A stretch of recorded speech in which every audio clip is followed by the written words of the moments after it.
cette mesure en commission, si je ne me trompe pas. Oui, il y a l'opposition, il y a même aussi surtout la majorité. La majorité EPR, oui. La majorité EPR qui pose problème dessus parce que c'était les mesures fortes d'Emmanuel Macron.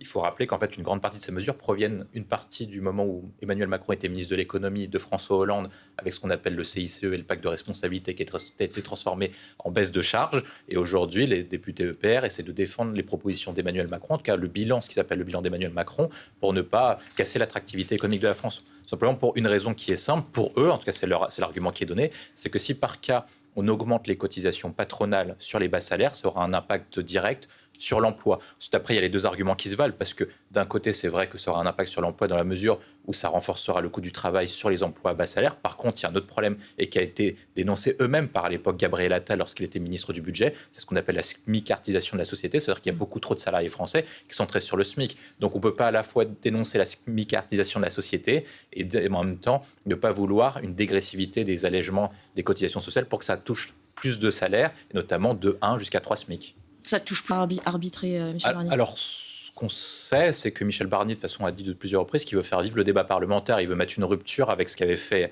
le précédent gouvernement et surtout celui d'avant, notamment celui d'Elisabeth Borne, qui était surnommée Madame 49.3. Donc l'objectif, c'est de faire aller jusqu'au bout de la procédure parlementaire, éventuellement d'arriver à ce qu'on appelle une commission mixte paritaire, parce qu'il est vraisemblable qu'au vu du texte proposé... Pour les spectateurs, pour bien comprendre, elle va durer combien de temps, la procédure parlementaire ? Là, la procédure va durer, en fait, ils ont 40 jours pour voter un texte, en projet de loi de finances et en PLFSS, en projet de loi de finances de sécurité sociale. Ensuite, après, lorsqu'il ne sera pas adopté, en tout cas c'est l'hypothèse du gouvernement, il passera au Sénat. Et le Sénat, à la différence de l'Assemblée nationale, a une majorité avec les Républicains et les centristes. Donc, ils ont une majorité là-bas.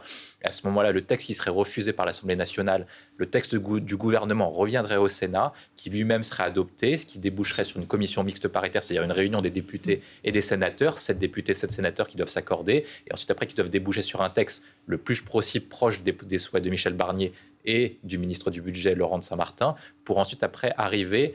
Ensuite, après un vote à l'Assemblée. À ce moment-là, peut-être que dans le vote à l'Assemblée, il y aurait éventuellement un 49.3. Mais pour l'instant, il le ferait à la fin, et ce qui lui permettrait, du coup, de ne pas avoir de 49.3 activé à chaque procédure, et pour arriver notamment au fameux décompte d'Elisabeth Borne, qui était arrivé très rapidement à 13, 14, 15, 16 utilisations du 49.3. Pour revenir sur la procédure, et pourquoi est-ce que... Oui, pardon, alors justement... Ouais, pourquoi est-ce que le PLFSS est très difficilement adoptable et compliqué pour Michel Barnier ? D'une part, en fait, parce qu'il a exactement la même circonstance qu'avec le projet de loi de finances. Ça veut dire que le déficit estimé, et non pas de 10 milliards comme c'était prévu initialement, mais 18 milliards en raison de dégradation des comptes et de moindres recettes, notamment liées sur l'activité économique. Il veut contenir à 16 milliards, c'est ça ? Exactement. Et qu'est-ce que c'est qu'un projet de loi de finances de sécurité sociale ? Ça regroupe des budgets qui sont spécifiques. La santé, les retraites et les aides sociales. Donc évidemment, si vous voulez réformer la santé, vous voulez toucher aux retraites, vous voulez toucher aux aides sociales, vous êtes sur des sujets hautement inflammable, qui provoque une crispation dans l'opinion publique, des syndicats et qui provoque des oppositions.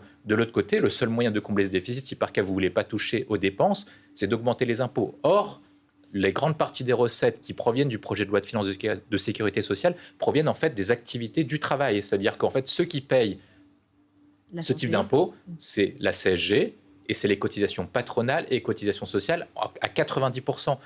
Donc, par conséquent, vous avez un véritable problème si par cas vous êtes à la place de Michel Barnier.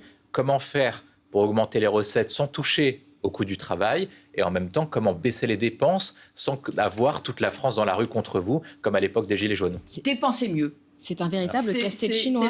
C'est le troisième pôle, dépenser.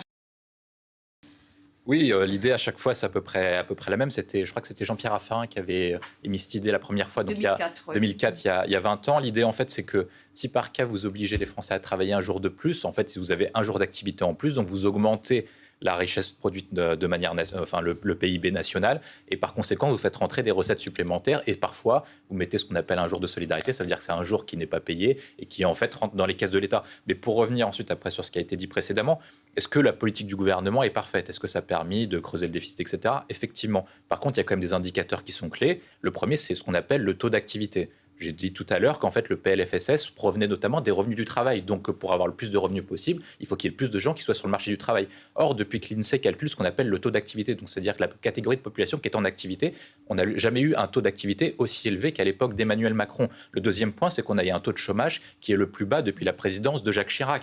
Donc, si vous voulez faire rentrer de l'argent, il vaut mieux que les gens soient en situation d'aller travailler plutôt qu'ils restent chez eux, ce qui provoquerait une augmentation des dépenses sociales. L'autre argument qui est important quand même en matière de politique de l'offre, c'est la question de l'attractivité économique économique, et c'est sur quoi insiste le président de la République avec Choose France, qui a permis notamment de créer à peu près 40 000 emplois par an et d'implanter ou de renforcer 553 usines. Et avec ça, la France est quand même championne de l'attractivité européenne en dépassant la Grande-Bretagne. Donc effectivement, c'est toujours un choix de politique, mais le sujet principal quand même qui est posé pour l'ensemble des gouvernants en matière de PLFSS depuis Michel Rocard et Alain Juppé, c'est comment vous faites avec un vieillissement de la population, donc avec une augmentation des dépenses de santé et de retraite pour financer un tel régime, tout en n'augmentant pas les impôts, en n'alourdissant pas le coût du travail qui réduirait votre activité économique. Et si vous réduisez votre activité économique, vous réduisez les rentrées fiscales liées au PLFSS, donc vous avez des trous fiscaux. Florence, vous nous avez rejoint, Voilà, merci. En fait, les projets de loi de finances, en fait, le PLF normal et le PLFSS permettent en fait à l'État et au gouvernement le droit de ce qu'on appelle recouvrer un impôt. C'est dû en partie avec notre histoire avec la Révolution française. On considère que le droit de recouvrer un impôt est donné au Parlement. Donc si les représentants du peuple ne donnent pas le pouvoir au Parlement de recouvrer un impôt, l'État ne peut pas prélever de l'impôt. Donc si par cas vous n'avez pas d'argent dans les caisses, forcément vous n'avez pas de quoi pouvoir payer les dépenses liées à ce qu'on appelle le PLFSS. Donc ça regroupe très précisément les dépenses de retraite, les dépenses de santé et toutes les aides sociales, aides au logement, CAF, etc. Donc par conséquent, si on n'a pas de budget, c'est vraiment compliqué. Mais à ce moment-là, il y a toujours un dispositif qui est possible. C'est ce qu'a mis en place le général de Gaulle avec la Constitution de la 5e, ce qu'on appelle le parlementarisme rationalisé. C'est-à-dire que si par cas le projet n'est pas adopté, ce que peut faire Michel Barnier et son ministre du budget, c'est faire adopter ce qu'on appelle une loi spéciale qui sera adoptée vraisemblablement par 49.3, qui permet au gouvernement de recouvrir un impôt, notamment de manière assez forte. Non, 12e par 12e, mois par mois, ça, ouais. Sur la base du budget précédent. Mais branche santé, je crois que c'est à peu près à l'équilibre. En tout cas, ça tend à l'équilibre, notamment depuis la mise en place de l'ONDAM depuis 2004-2005. Donc moi, je dirais que oui, effectivement, le principal problème, c'est... Enfin, en tout cas, c'est variable, parce qu'en fait, en fonction des années, vous avez plus ou moins des dépenses qui fluctuent et des coûts qui sont plus élevés, si par cas vous avez plus de grippe, etc. Mais le principal problème, et c'est pour ça qu'on met ce type de réforme en place, c'est toutes les réformes retraite, tout ce qui est allongement de durée de cotisation, tout ce qui est allongement, repoussement de l'âge de légal départ à la retraite, c'est pour en fait boucher ce qu'on appelle le trou de la Sécu, qui est lié en partie au déficit compliqué du régime général de retraite et surtout des régimes spéciaux. C'est une dernière... Vous avez à peu près deux types de lectures. En fait, ce qu'on voit avec les mesures faites par Barnier, c'est qu'elles touchent à peu près tout le monde. L'ensemble des Français sont à peu près touchés, allant des plus riches avec l'augmentation des impôts spécifiques, les grandes entreprises, et puis un peu tout le monde avec les différentes mesures qui font un peu un patchwork. Et vous avez deux grilles de lecture possibles. Soit tout le monde est touché, et donc les Français se disent on est tous touchés, donc il n'y a pas une seule catégorie qui est visée. Et à ce moment-là, tout le monde part en grève parce qu'en fait vous avez réussi à contenter personne. L'autre possibilité, je pense que c'est plutôt ça, quand on prend l'historique des mobilisations sociales en France, souvent en fait quand vous avez quelqu'un qui se mobilise, c'est quand vous avez ciblé un corps spécifique, notamment en l'attaquant frontalement. Je prends un exemple, la réforme des retraites qui voulait aligner les régimes des régimes spéciaux sur les conditions en fait du régime général, donc du régime privé, ça conduit les cheminots à se mobiliser parce qu'ils perdent leur avantage.